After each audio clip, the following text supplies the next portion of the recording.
Back in 1970s Britain, cars were everywhere. Factory workers drove them to long shifts. Families packed them for seaside holidays. Kids sat in the back while rain hit the windows during motorway journeys across the country. It was also a time when British car companies still dominated UK roads. Luxury cars like Jaguars, Rolls-Royces, and Aston Martins represented success and prestige.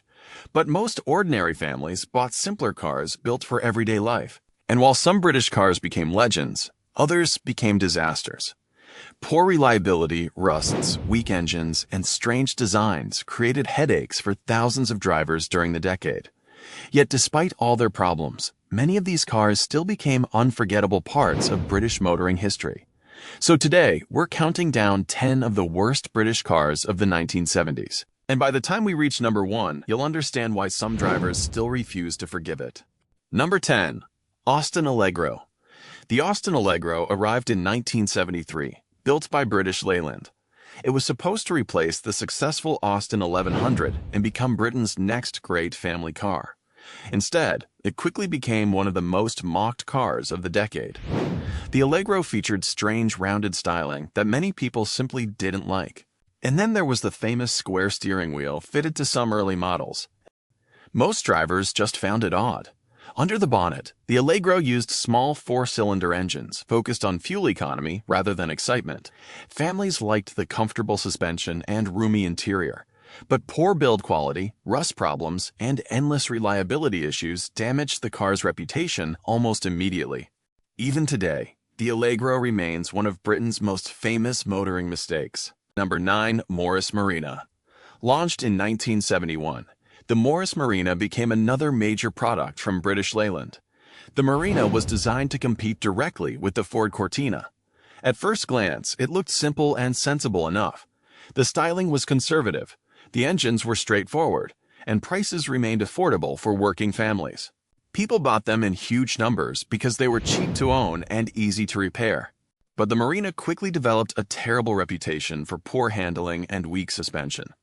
Drivers often complained about unpredictable steering and uncomfortable road manners.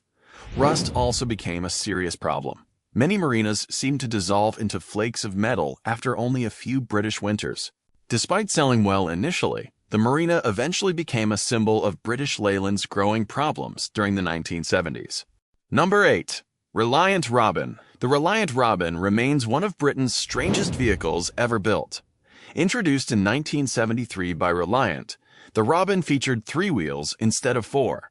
That unusual design allowed owners to drive it with a motorcycle license in some cases, which helped sales enormously. The Robin used small, lightweight engines designed mainly for fuel economy. And during difficult economic times in Britain, cheap motoring mattered. People liked the Robin because it was affordable to buy and inexpensive to run. But its narrow shape and 3-wheel layout created endless jokes.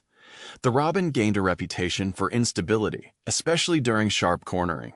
Television shows later turned the little car into a national comedy symbol. And while some owners defended it fiercely, many others simply saw it as one of Britain's weirdest motoring disasters. Number 7. Triumph Stag. The Triumph Stag looked absolutely beautiful when it arrived in 1970. Built by Triumph, the Stag was designed as a stylish luxury grand tourer for drivers who wanted open-top motoring with British character. The car featured elegant styling, comfortable seats, and a smooth V8 engine, developed specially for the model. At least, that was the plan. Unfortunately, the engine quickly became the Stag's biggest weakness.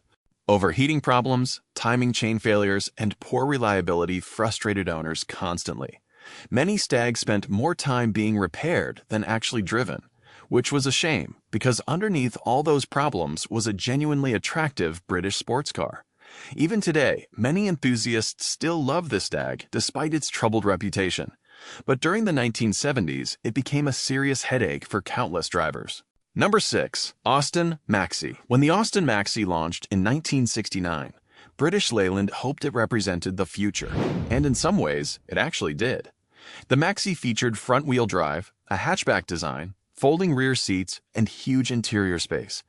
Those ideas were surprisingly advanced for the time.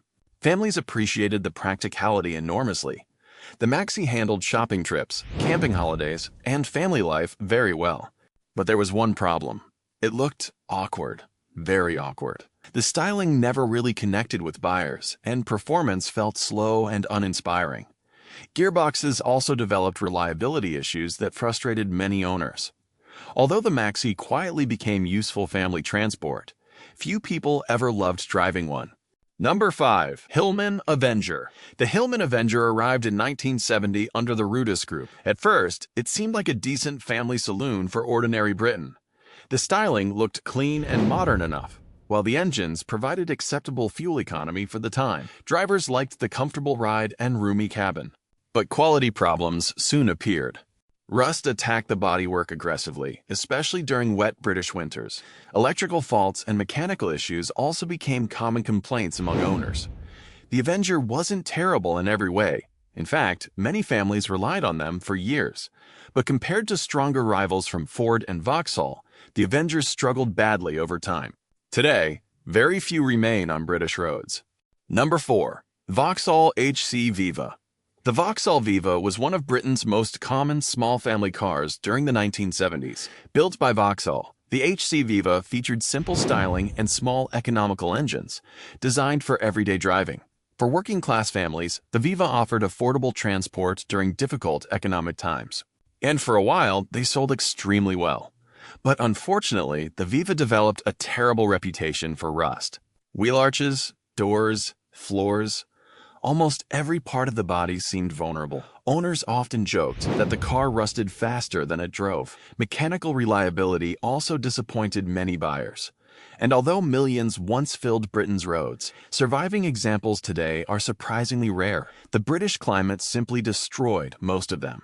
Number 3. MG Midget 1500. The MG Midget had once been one of Britain's favorite little sports cars. Lightweight, simple, and fun to drive. But by the late 1970s, the final 1500 version struggled badly. Built by MG under British Leyland, the Midget 1500 used a larger engine intended to improve performance.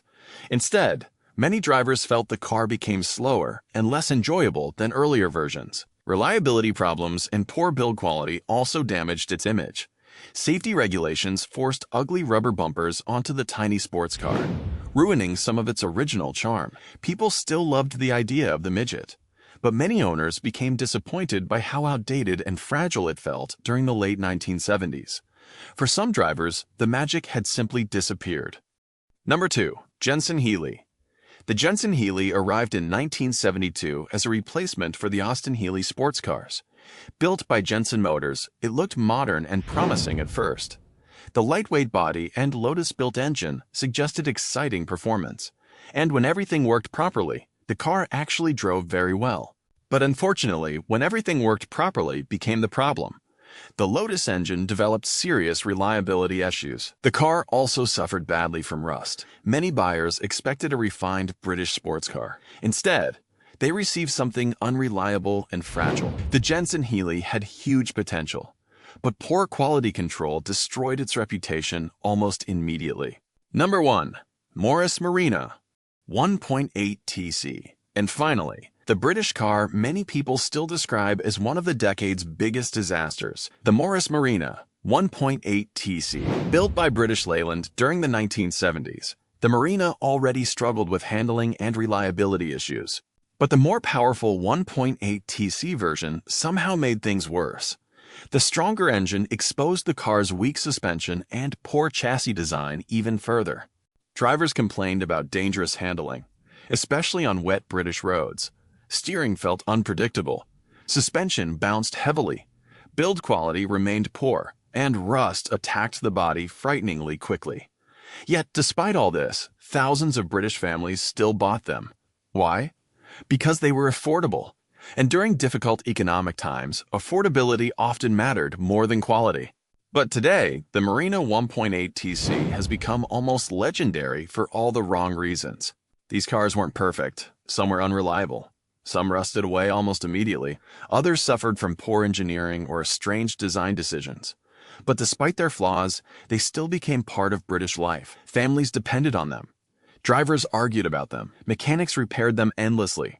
And today, many people strangely remember them with affection anyway, because even the worst British cars carried personality. They reflected an era when Britain's car industry struggled desperately to survive changing times. And perhaps that's why people still talk about them decades later. Not because they were brilliant, but because they were unforgettable. So, which of these worst British cars do you actually remember? And do you think any of them deserved a better reputation? Let us know in the comments below.